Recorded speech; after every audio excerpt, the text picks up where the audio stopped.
Hello everyone, I'm teacher Winnie. Today we will discuss on Physics SPM Trial 2021 Kedah paper 1. So we will look at the first question. First question is from Form 4 measurement 1.1. Okay, which quantity is a derived quantity? As you all know, physical quantity can be classified as derived quantity or base quantity, right? So if you would look at the choice, right? As you all know, base quantity, there is only 7. The rest is actually derived quantity. Base quantity is quantity that cannot be derived in any other form, while derived quantity is actually the combinations of 2 or more base quantity through multiplication, division, or both operations, right? So the 7 base quantity is what? Amount of substance, current, luminous intensity. Then you all also have what? Length, time, and then mass, and lastly is actually temperature. Okay, so out of this 7 quantity, if you were to see any other answer than that, then there would be the choice for derived lah. So for your understanding, force is actually a rate of change of momentum or mass time accelerations. So it's actually you have all the other base quantity, you times or divide, then you get a new quantity one. So that's why the answer is A.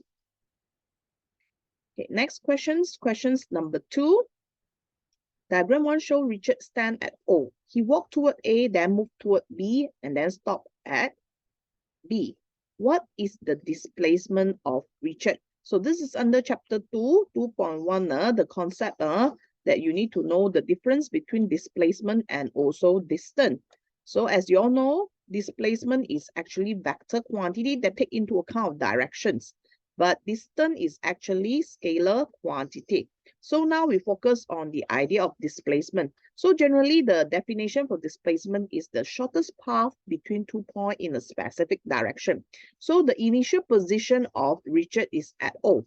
Okay, even though he had walked to A, but then when he back to O, your displacement is generally 0. Understand? Then he further moved toward right side, or toward east, another 7 meters. Okay, so in simple, if you want to find displacement, generally you find where is the initial position. Here is the initial. Here is the final. So this is the shortest path from O to B. And the total distance that had been traveled by him is 7 meters. And you also include the direction, which is east. So that's why the answer is B. Number 3, based on velocity time graph below, what is the displacement of the car in 14 seconds? Okay, to get the answer for this, first you need to know what information can you obtain from velocity time graph. So for velocity time graph, generally the gradient is actually acceleration, while you can also find one more quantity, which is the area under the graph. So area under the graph is generally the distance traveled or displacement, okay? But depend on how do you get the answer lah, okay? Distance travel.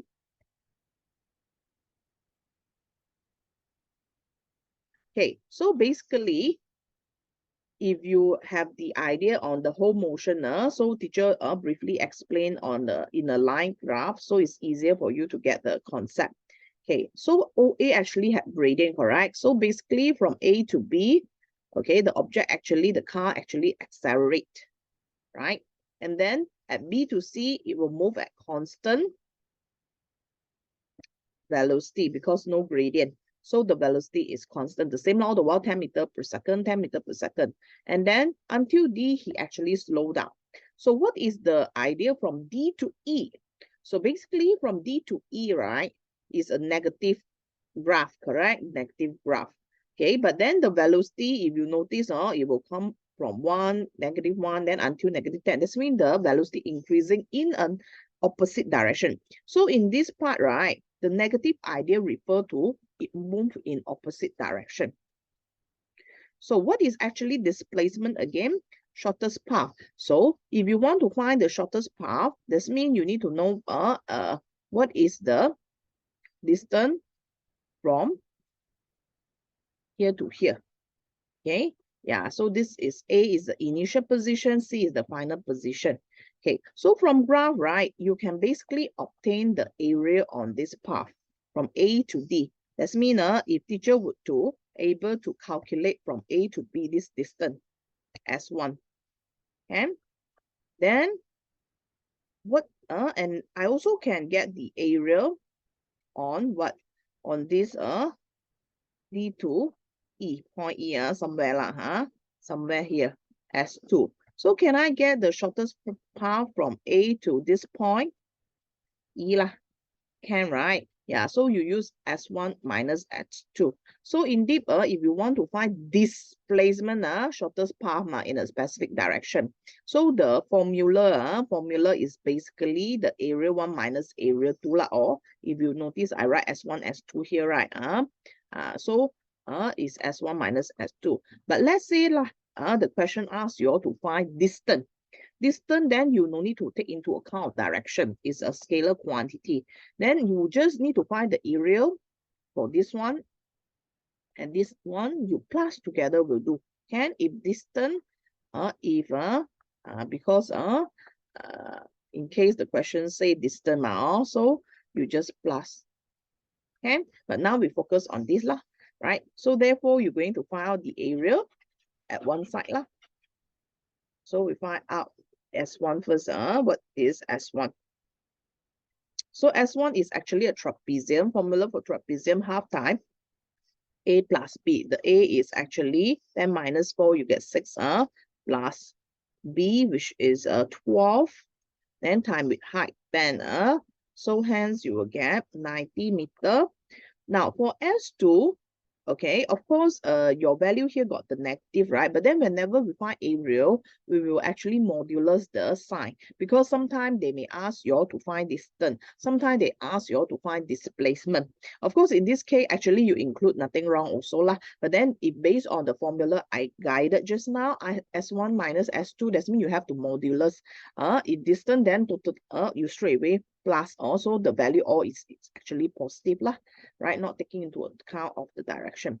So S2 is a triangle. So half time, the base is 2, and then the height is actually 10. So you get 10 meter. So like though your displacement is S1 minus S2, so hence you have 90 minus 10, and then you get 80 meter.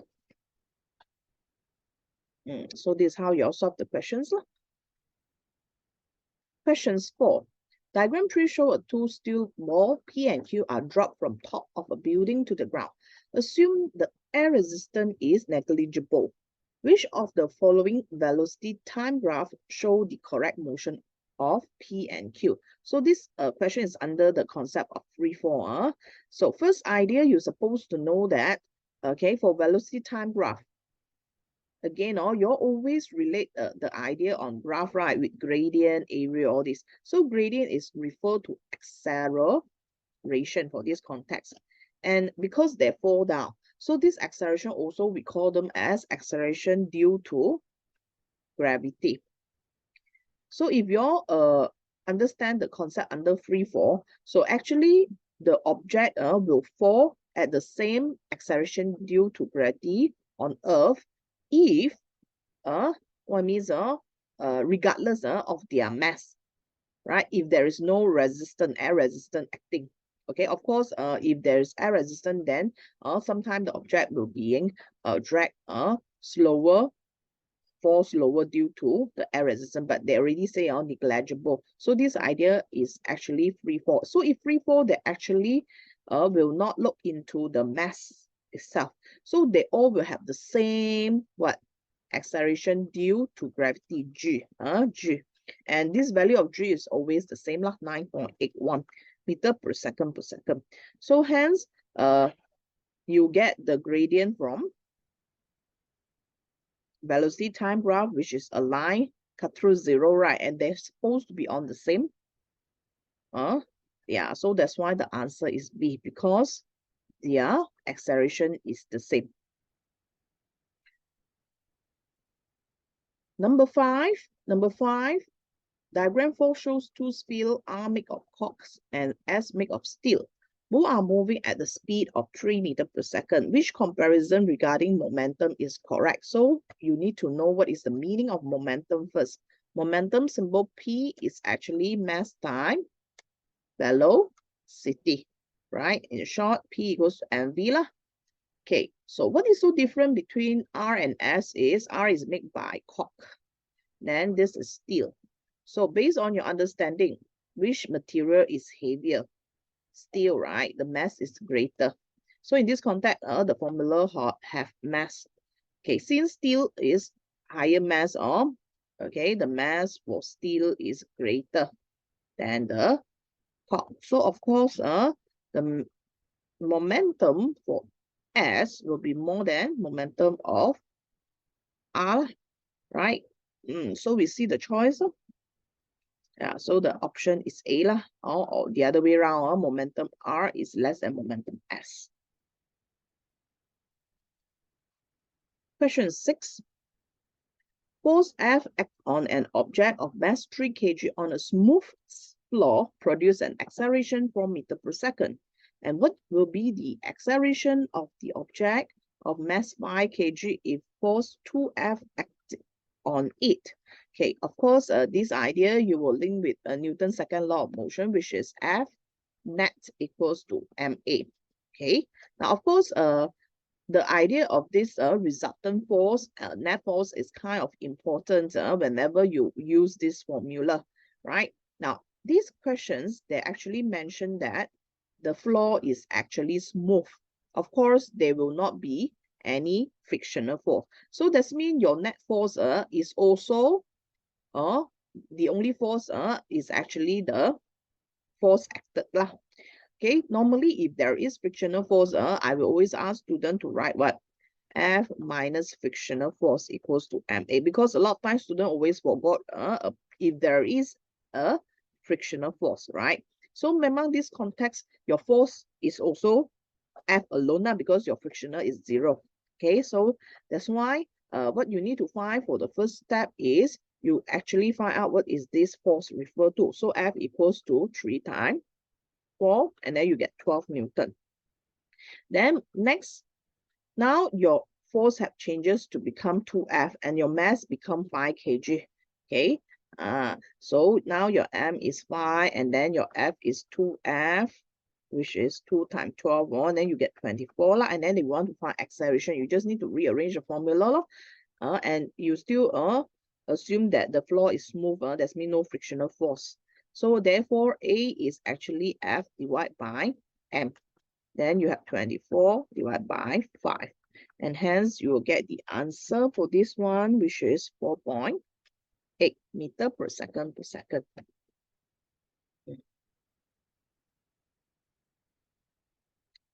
Number 7, a ball of 1.2 kg with velocity of 4 meters per second hit by a car which moving in the same direction with the ball.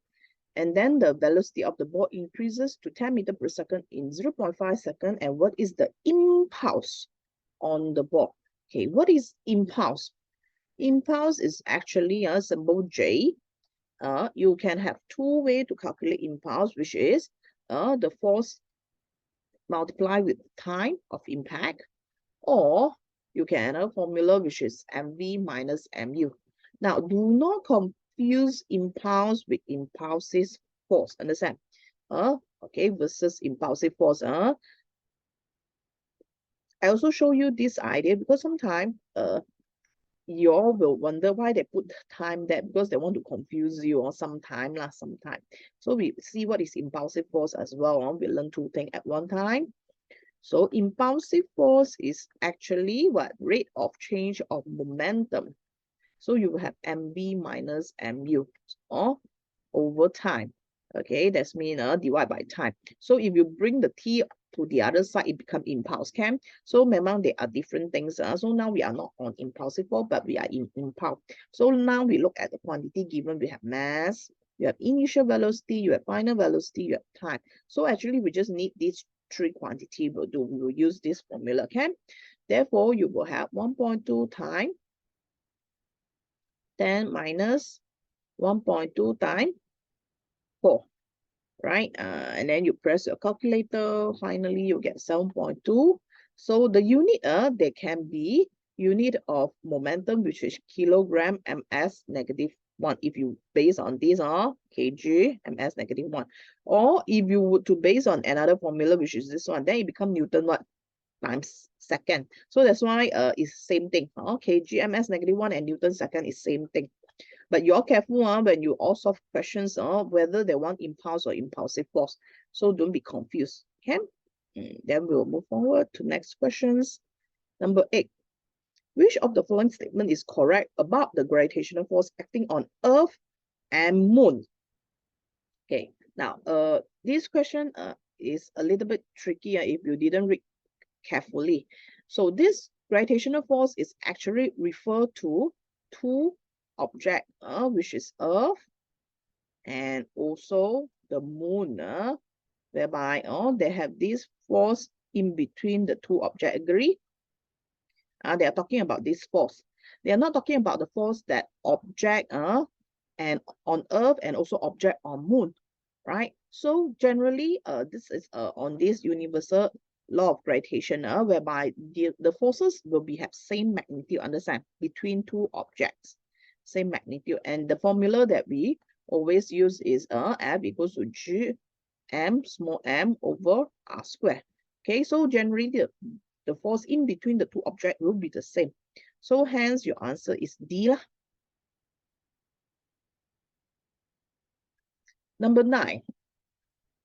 Given that the radius of Earth is r and the escape velocity on the surface of the Earth is 11 kilometers per second, what is the escape velocity at the height of 0.5 r from the surface of the Earth? Okay, so same thing, whenever you solve question under gravitations, right, you really need to read the questions carefully and then identify the unknown carefully. So example, this is the Earth.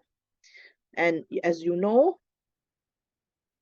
this is the radius of Earth, which is r. So for the first case, they say if your object is on this surface, on the surface of Earth. Okay, so your V is 2 gm now. So we write this way, the V on Earth is actually what? 2 gm, and then your R here is actually distance from the center of Earth, so it's capital R, all right? Okay, now the next idea is, let's say, what is the escape velocity? Teacher put V prime. When the object is at the height, not at the distance 0.5 r, So that's mean now the next object, I use green color lah. So you have another object here. You have another 0.5 r. So can you all tell teacher what is the total distance from the center? Is it 0.5 r alone? No, right? So your r become what? R, the radius of Earth, plus the height, which is 0.5 r. Okay? Take into account. So we want this whole thing. So you have 1.5 r. So V prime, you will become 2 gm and then 1.5 r square root of it. Now, because they already tell you the escape velocity on Earth, which is how much? 11 kilometers per second as well. So normally, I will ask students to make the pattern of this because they have a lot unknown, right? The same as the top one. So what you need to do, you need to bring out the 1 over 1.5 square root, right? Then you will become like this, 1 over 1.5. Then you square root, correct? Then this right side, you will still left 2 gm and also r alone, correct? I just bring this whole thing out. Okay, because later on I can just sub this value straight away here. So when you press calculator, square root of 1 over 1.5 is generally about 8.98. Then this 2 gm over r square root, you already have what? Which is the same lah. Understand? This It's 11. This time 11. And at the end, sorry, teacher give you all the long value. I give you all the final answer already. Wait, let me press again. 1 over 1.5 square root is, sorry, this part is actually 0.816, okay, and then 0.816 times 11, then you get 8.98, 8.98, so which is close to 9. That's why our answer is A. Okay. Because a lot of students don't like gravitation because it involves a lot of unknown, correct? Not so if y'all can make the simple way, then it's easier for y'all to get the idea lah. Then y'all compare all this. Okay, so we move on to next questions. Questions 10. Which of the following statement is correct about liquid in glass thermometer? So we reach its statement one by one. The thermometer apply the concept of thermal equilibrium, correct? Because you in contact with another object with high temperature, low temperature. So after some time, you can read the temperature due to thermal equilibrium is achieved. Then mercury is used in thermometer because mercury is good heat conductor, correct? Next, the smaller diameter of capillary tube make the thermometer more sensitive. Yes, because when the capillary tube is thin enough, that means you have more divisions. Now, the thermometer can be used without calibration. This one is not applicable or correct because the thermometer you use in school, they indeed already have the scale, right? Like 1 degree, 2 degree, 3 degree. This is called calibration, right? So without calibration means your whole thermometer, they do not have reading. Understand? No reading, no division like 1, 2, 3, 4, all this. Okay, so cannot be used, right?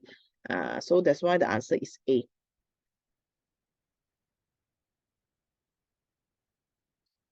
Next one, 11. Okay. A piece of metal with a mass of 100 grams and at the temperatures 100 degrees Celsius placed in a beaker of ice, 0 degrees Celsius. Then 10 grams of ice has melted. They already melted. Why it melted? Because it absorbed the heat from the metal, right? While temperature of the metal slowly decreased to become 60 degrees Celsius. What is the specific heat capacity of the metal in unit joule per kilogram per degree Celsius? Assume no heat is lost to the surrounding. Okay, so to let you have a better concept, so I sketch out the idea. So now inside this beaker, you have a lot of ice, correct? Okay, now this is ice. And then what you do is you place a piece of metal, hot metal. Okay, initially 100 degrees Celsius, you know. So that means the heat released by the metal will actually melt the ice, agree? So this idea is basically you're using the concept of heat release or heat loss. Heat release equals to heat absorbed. Punya concept. So this heat release is by the metal, agree? Because they have high temperature, 100 degrees Celsius. Then this heat absorbed is actually absorbed by the ice and the ice melt. Okay, so generally, okay, if the idea on heat evolved, we always use the formula Q equals to MC theta, Q equals to MC theta, correct? If they didn't change its state, right? So indeed, this one is MC theta, okay? While the heat absorbed by the ice actually changed state, remember? Okay, now, ice have changed state to become what? Water. So when they change state to become water, we are actually using the idea of Q equals to ml. We involve latent heat already. Latent heat is the heat that involved when the object change its state, like solid to liquid to gas or vice versa. Yeah, so we were actually using ml for this context.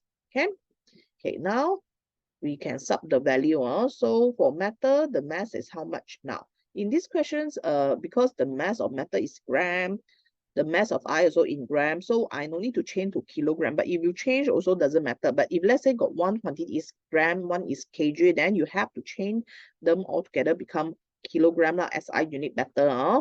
Yeah, so here I can just straight away put 100. And then C is actually what they want me to find in the questions, which is the specific heat capacity of matter. So unknown back law. Now the change in temperature of this matter is initially 100. At the end, it becomes how much? 60. So it's 100 minus 60. While ml, you have the mass of the ice, which is 10 gram. Then the L is actually the latent heat of fusion of ice, which is 3.34 times 10 power of 5. So at the end, C is generally you will have this 3, 3, 4, 1, 2, 3, 4, 0, and then divide by the whole thing, which is 4,000. This one you minus already 40.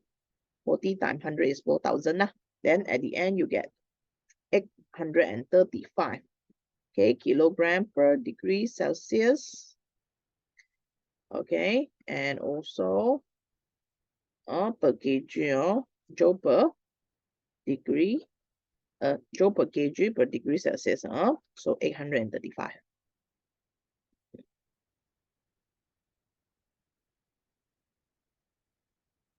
Number 12, diagram 5 shows an arrangement of operators to investigate the relationship between the volume of air column V and temperature T for a fixed mass of air.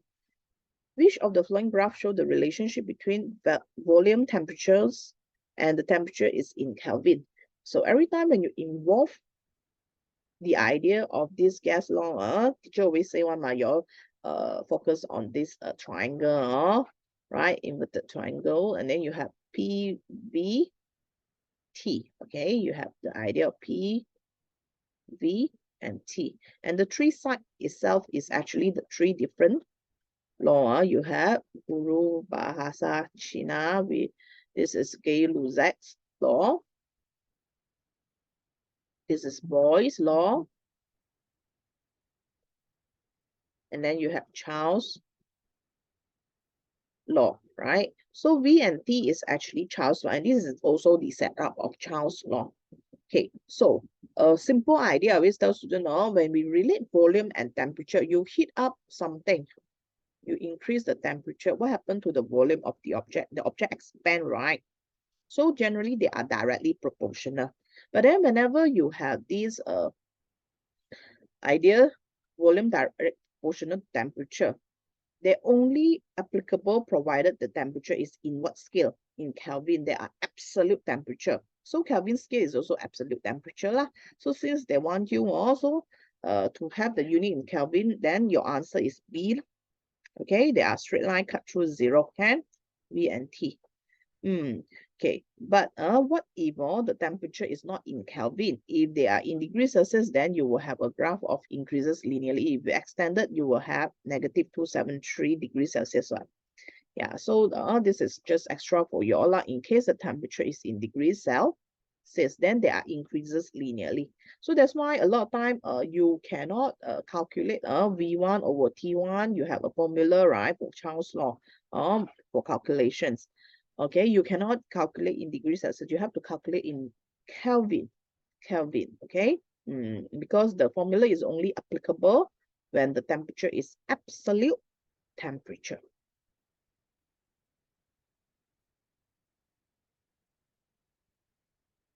Next, we have questions on wave. This is a displacement time graph. What is the frequency of wave? So to find frequency of wave, we have the formula 1 over period lah. So from the graph, where do you obtain the period? The period is actually from the x-axis, right? Yeah, your period is from the x-axis, the quantity for time. Okay, but they only give 0.8, whereby it's from here to here. Now, but where is actually period? Is period the 0.8? No, period is the time taken for one complete oscillation. So if you to start here, where should you end? You will end here. So this is the period. So basically here have how many period? 2 period, notice or not? So therefore we find period first, which is 0.8 divided by 2, and then you get 0.4. Hence, then you can find frequency now 1 over 0.4. And at the end, you will obtain the answer, which is 2.5 hertz per second. 14th, diagram 7 shows an interference of sound wave emitted from 2 loudspeakers which are coherent. Constructive interference occurs at which point? Okay, so recall back what is constructive interference. Constructive interference is when the wave crest meet with crest to have maximum amplitude, or trough meet with trough to have maximum amplitude as well, right? Okay, so as you can see from the diagram, the clear line is crest. Then the dotted line is trough. So as long as you can see the clear line intersect each other, or the dotted line, then they are constructive interference. But if you were to see any line that have clear line and dotted line, that's mean crest and trough. Crest and trough is another type of interference. We call it as destructive. Then you have zero amplitude. Okay, but we are now focused on this part lah. Okay, so you see S clear line, correct. T cannot, no, it's destructive. R is also no. Q lagi not the idea at all lah, because they are not any of these two also. P, yes, so that's why the answer is P and S.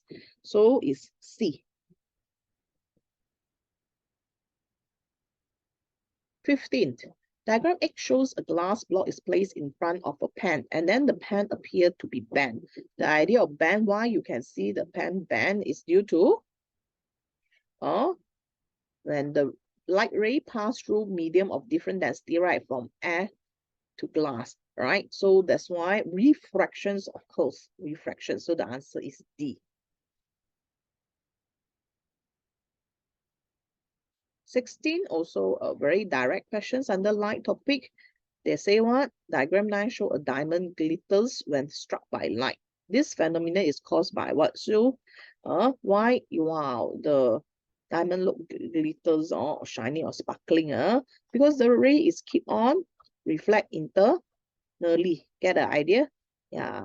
So bling bling. So this concept is also called total internal reflections. Total internal reflections, D.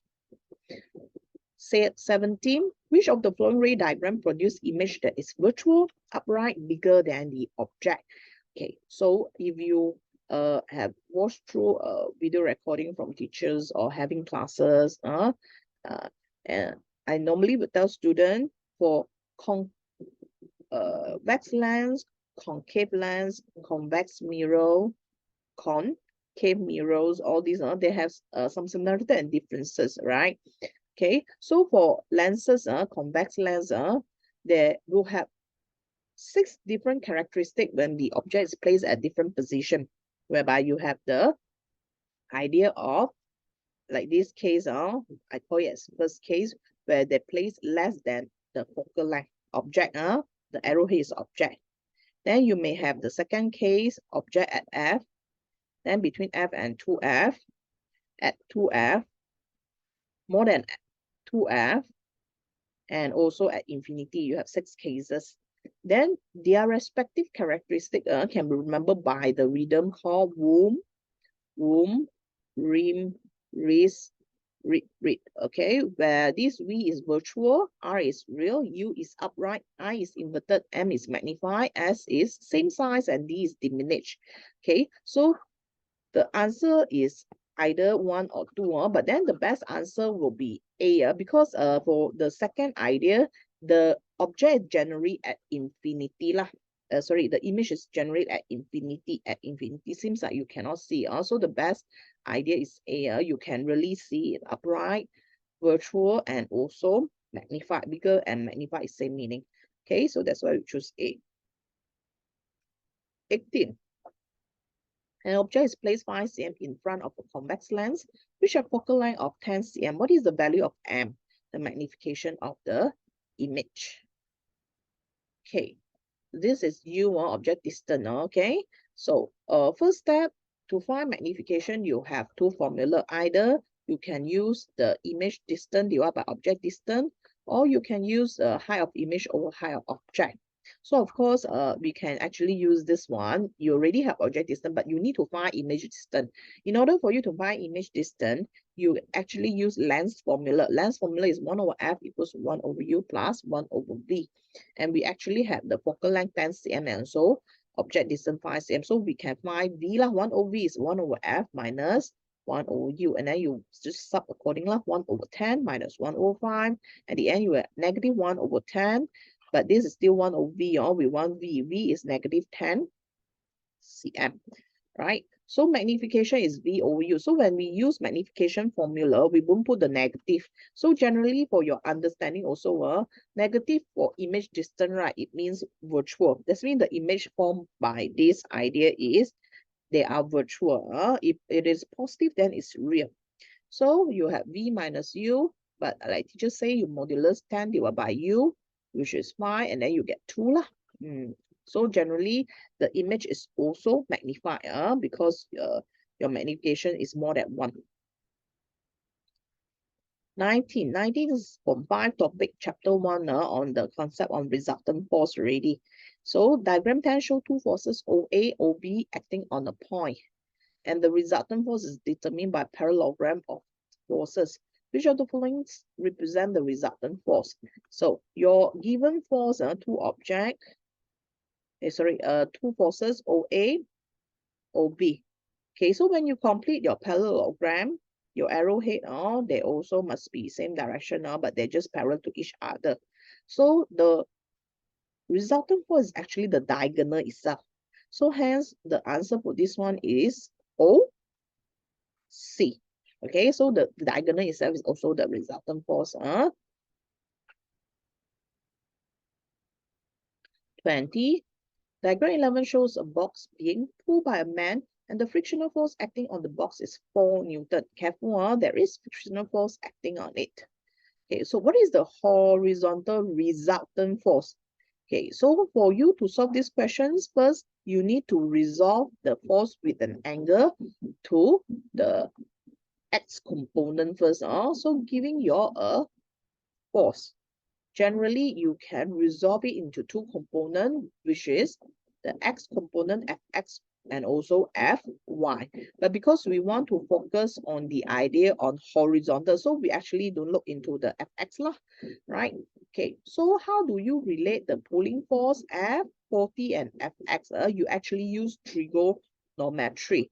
Okay, you can basically close up this, then it become a right angle, correct?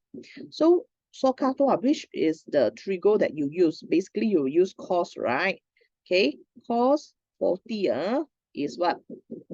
Cos kappa, right? Adjacent, which is fx over f, which is the 50. So I rearrange fx equals to 50 times cos 40.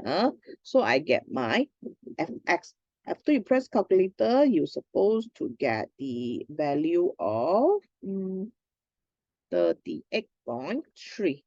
This is the component to the right only, but they want the resultant on this. So you see, other than this fx, you actually have another force which is acting opposite from it, which is the frictional force. Notice the 4 Newton. That's why I say you careful. So I want the F net on X lah. So you will have 38.3 because the 4 Newton is opposite from him. So we minus 4 direction lah. So we hence will get 34.3.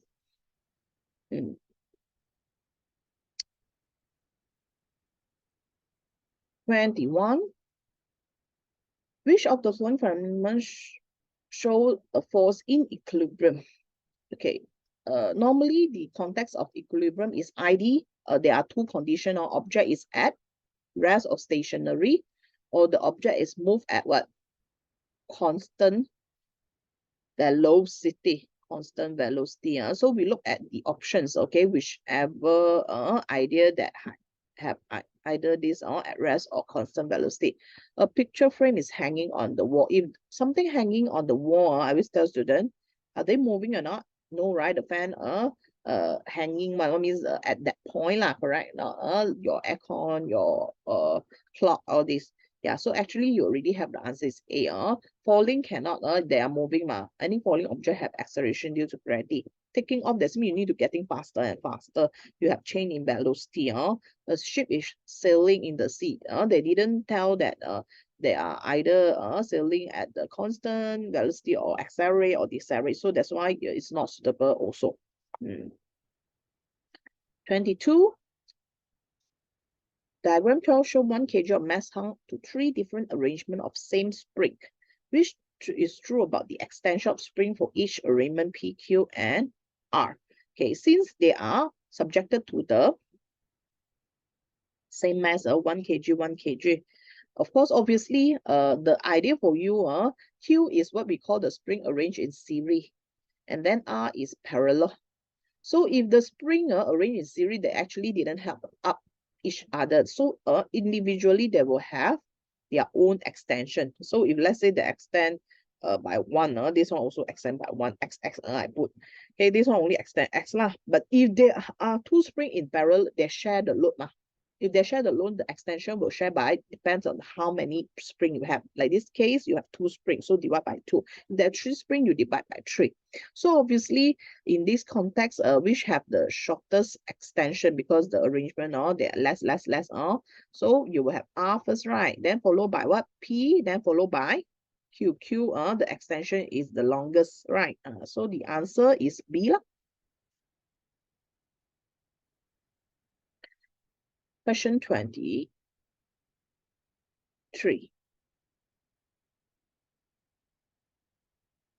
Diagram 13 show the arrangement operators of an experiment. Which of the following conclusion is correct? So if you were to look at this diagram, they have different shape, right? But what happened to the water level when you were to pour the water into this container? They all reach at the same level because this idea telling you that liquid pressure is only affected by the higher vertical height from the base. So in this context, they are same pressure regardless of the shape of the container. So the answer is C lah. Liquid pressure does not depend on the shape of the container, right? Okay. For you to have more idea under liquid pressure is affected by H rho G, which is the depth, density of liquid, and also G only. There are the 3 quantity that affect the liquid pressure. So this diagram will show you container, the shape is not affected. Next one, which device applications is based on Pascal principle? So what is Pascal principle? Pascal principle state that, okay, the pressure exerted on an enclosed fluid, right, is actually transmitted uniformly throughout the whole fluid. Okay, throughout the whole fluid. Okay, so this idea is very useful in the application where we call it as hydraulic jack. We have 2 pistons. Normally we have one bigger, one smaller, correct? So we will only apply a small force, then they will actually cause a big force to lift up the big object, like in the car service center. Yeah, we normally put the big car, right, to lift the big car on. So this applications is called hydraulic jack. 25. 25 is under Archimedes principle. Diagram 14 show a set of experiment and the result obtained by a student. Based on the observations for the diagram typo, not 11, 14, calculate the volume of block X. So for the concept of Archimedes, the formula that we use is actually buoyant force equals to what? Rho Vg. Okay, so initially you see when you are using spring balance, the weight of this block is 10 Newton. But then when you put inside the block, notice they reduce. So because the loss of weight is due to the existence of buoyant force. There are 2 ways to find buoyant force. If they give you spring balance like this case, the buoyant force is actually the real weight minus apparent weight. So for this context, your buoyant force is actually 2 Newton and 10 minus 2. Then next, they want you to find the volume of the block X. Now, this volume of X, if they are fully submerged, is also the volume of the liquid displaced. It's same one, okay? The volume of this water will be same as the volume of X. So this is unknown that we want to find. And rho is referred to density of fluid. So in this case, the density of water, which is 1000. Okay, then G that asks you to use 10 instead of 9.81. So you just use 10. Okay, because I think they want to test your concept. So that's why they want you all to use 10. So you all follow question. Is the question they mentioned, then you all have to use 9.81. So hence V equals to 2 divided by 10,000. You press calculator, you get 2 times 10 power negative 4 meter cube. 26.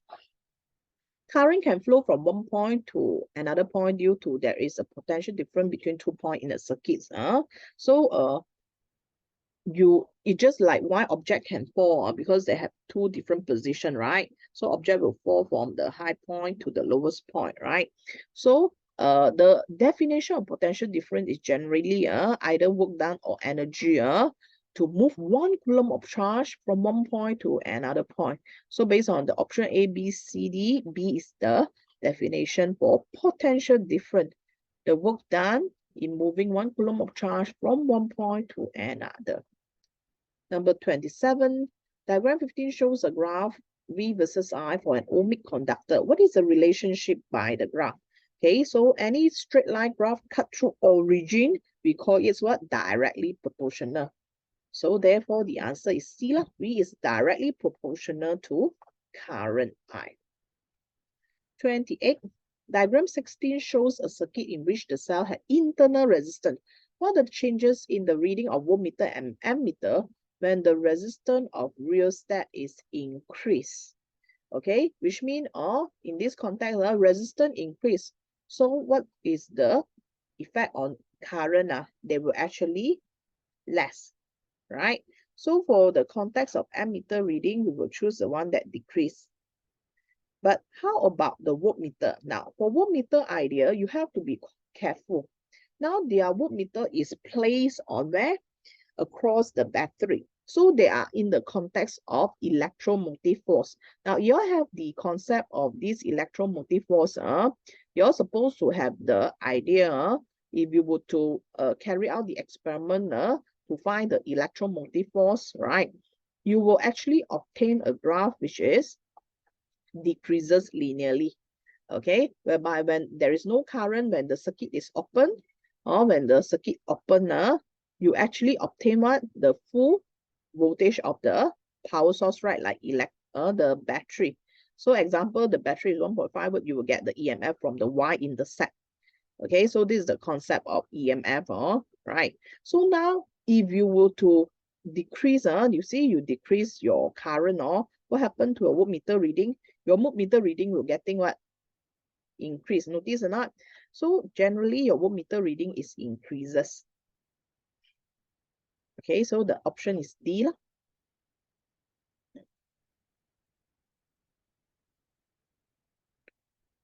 29. A tower fan is labeled with 240 volt, 50 watts. Calculate the tower fan resistance. Okay, now, this is also called power rating. And of course, you need to know the respective unit. Volt is voltage, potential difference, watt is power. Then they want you to calculate resistance. So generally, you have a lot of formula under the idea of electrical energy and power, right? Okay, so we recall back the formula. Okay, so I will tell students, if you remember the idea of energy, then automatically you can get the formula for power. So here, teacher show all the formula, so you all can recall back. So you can have the formula for energy, VIT, I square RT, and also what? V square over RT. And next, power is actually rate of energy dissipated. So E over T. So all these formula, when you divide by T, automatically the T is missing. Get it? Because you cut.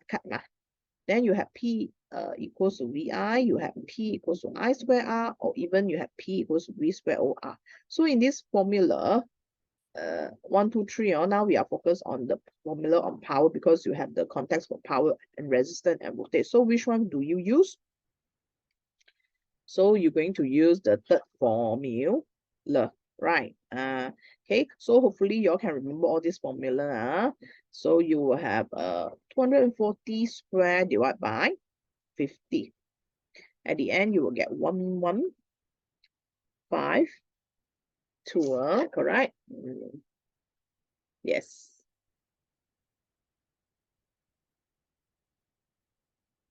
Next, number 30. Diagram 18 shows the Fleming left-hand rule. So the index fingers represent what? Okay, as you all know, all these three fingers are the respective representation is FBI, where the idea F is referred to force lah. Then this B is the magnetic field. Okay, B is magnetic field. I is actually the idea of current. So index finger is this one, so that's why the answer is B lah. Next, number 31. Diagram 19 shows a bar magnet moving toward a solenoid. Which of this action not increase the deflection of galvanometer pointer? Okay, now to increase the galvanometer reading, okay, when they deflect more, it also means more current. Also, this is some general concept, okay, which link to the Faraday's law state that the induced current or induced EMF is directly proportional to the rate of cutting of magnetic flux. So as you know, the bar magnet will produce magnetic field. So when this bar magnet move in and out from the solenoid, okay, the solenoid will cut the magnetic field, right? Okay, you want to have more current, that means the more cutting. So now which of the following action will not increase? That means they won't affect lah. Right, so if you increase magnet, there will be more field, more cutting. So that's why this is not the answer. You move faster, you also have more cutting. So also not answer.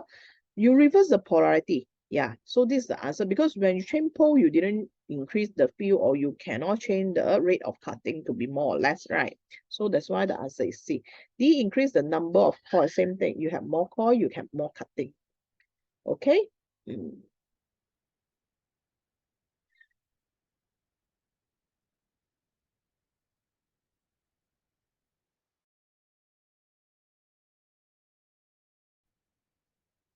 Questions 32.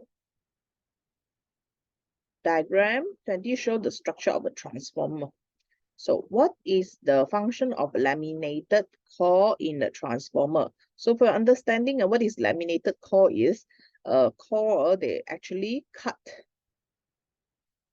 it into pieces, like layer cake like that lah. They cut it into pieces.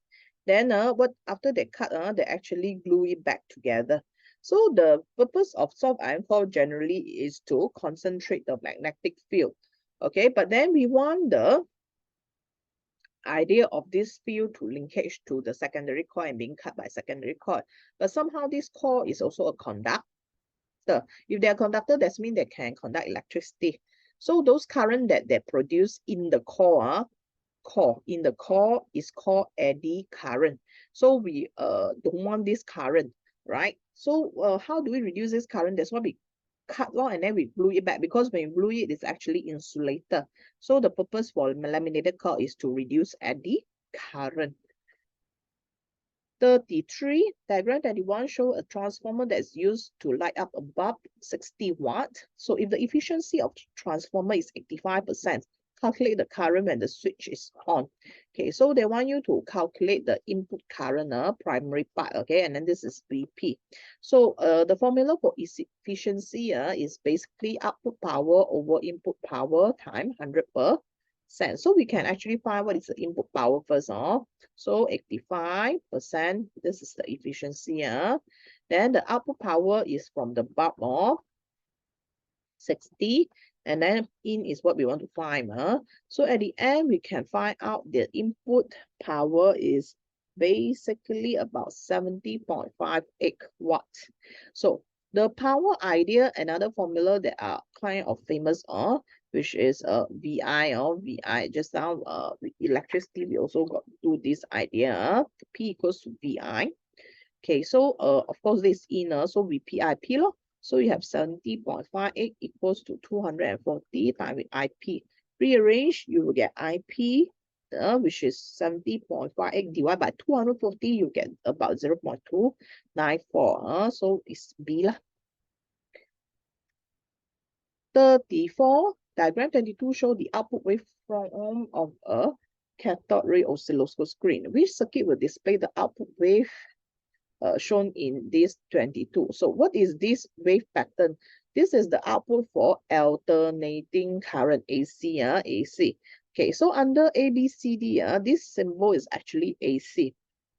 Okay, now we only want the AC alone. No? It's just like if you were to have this direct current in battery, normally it would be a straight line as well. This is the output. They cannot have two power source at one time arranged in serial or parallel. So C and B also not the correct answer. Okay, so the answer is actually D. Because it's the pattern for AC. Number 35, which circuit will make the bulb light up the brightest? Or actually, if you look to this, this is called bridge rectifier, got 4 diodes.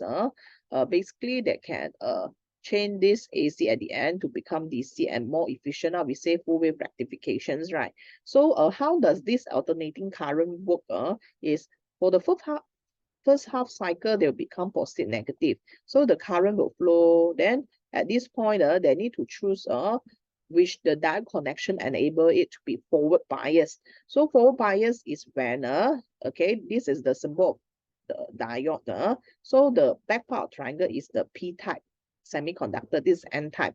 So you have this P connect to positive terminal and connect to negative. So they are forward bias. Understand? If the other way around, like this one is N to positive, then they are reverse. So that's why current cannot flow one.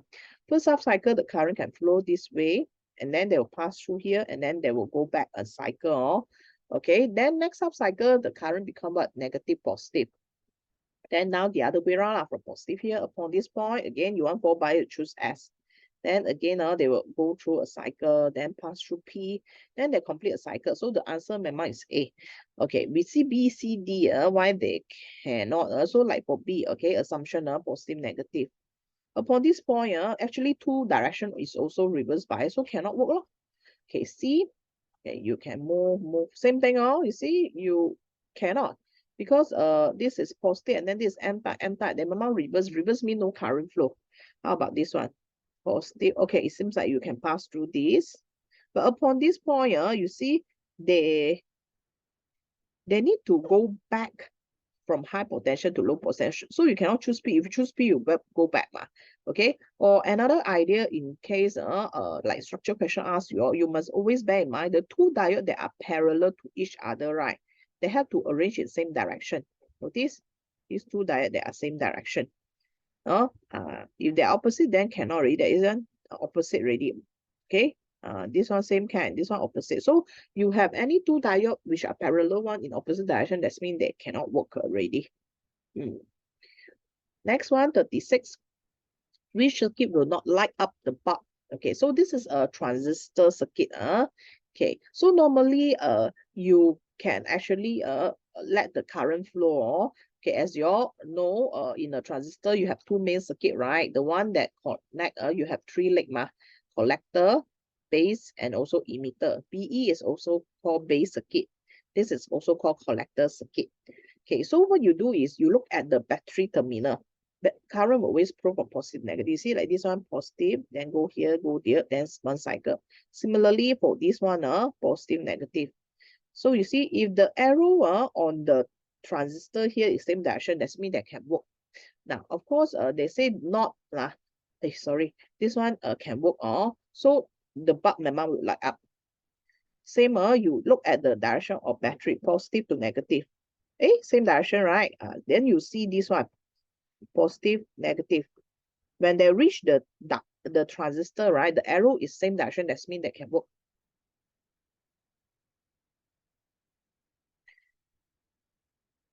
Now for B, you see positive, negative. You look at the arrowhead. It's supposed when enter the leg here, they have to be go up, but this is downward, Notice this is down. So that means B, the bulb will light up already. Now we see the last option as well. You see, positive, negative. Notice same direction, upward. So that's why you always look at the arrowhead. Okay. So the answer is B. Number 37. Diagram 23 shows a graph of activity against time for radioactive element. How many half-life the element go through after 6 minutes? So from the graph, you basically can find the half-life. That means the activity, half of the activity become 200, right? Then you interpolate, so the time is actually 2. Oh, actually, this label is wrong already. It's supposed to write minutes, minute, or else you cannot have answer. It's not second. Okay, so that's why the half-life is 2 minutes. So you want to find number of T half, right? You use the total time, which is 6 minutes here, divide by 2, and then you get how many times? 3.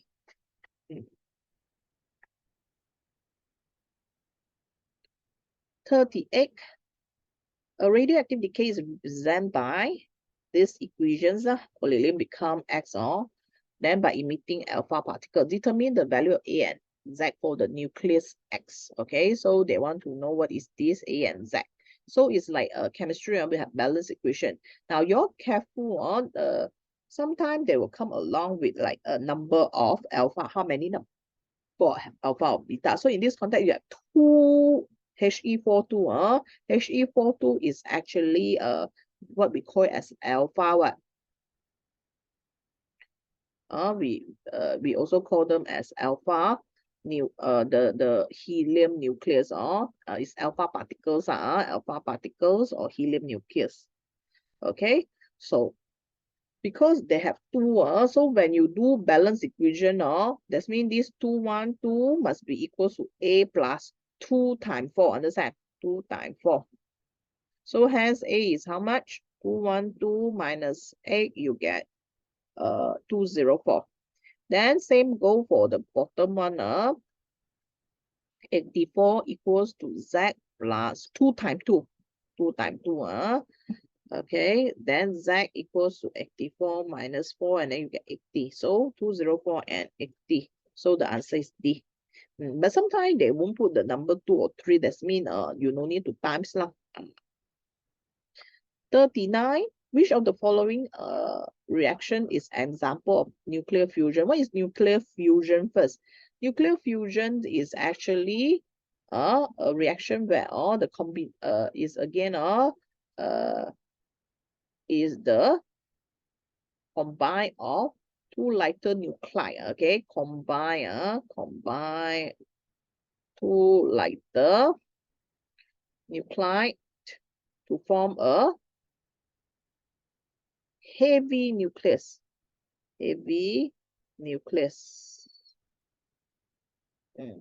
Okay, so among all these equations, you need to see which one got combined idea. And normally they are like nucleus, they cannot be heavy one. So actually this is not this is a fission, this is the decay, fission, this is a alpha decay. Yeah, this one because they combine. Then this is a beta decay also. Okay, so the answer is C. Last questions is under this quantum physics. What is black body? Black body, a body that is unable to absorb electromagnetic radiation. Wrong. A body that emit wave with low frequency. No, they emit high frequency. A body that cannot emit thermal radiation. Wrong, they actually emit. And lastly, a body that able to absorb all electromagnetic radiation. Yes, correct. They can absorb and also emit lah. Okay, yeah. So hence we actually finished the papers, the Kedah papers. So teacher will see you again on the next paper. Thank you. Bye-bye.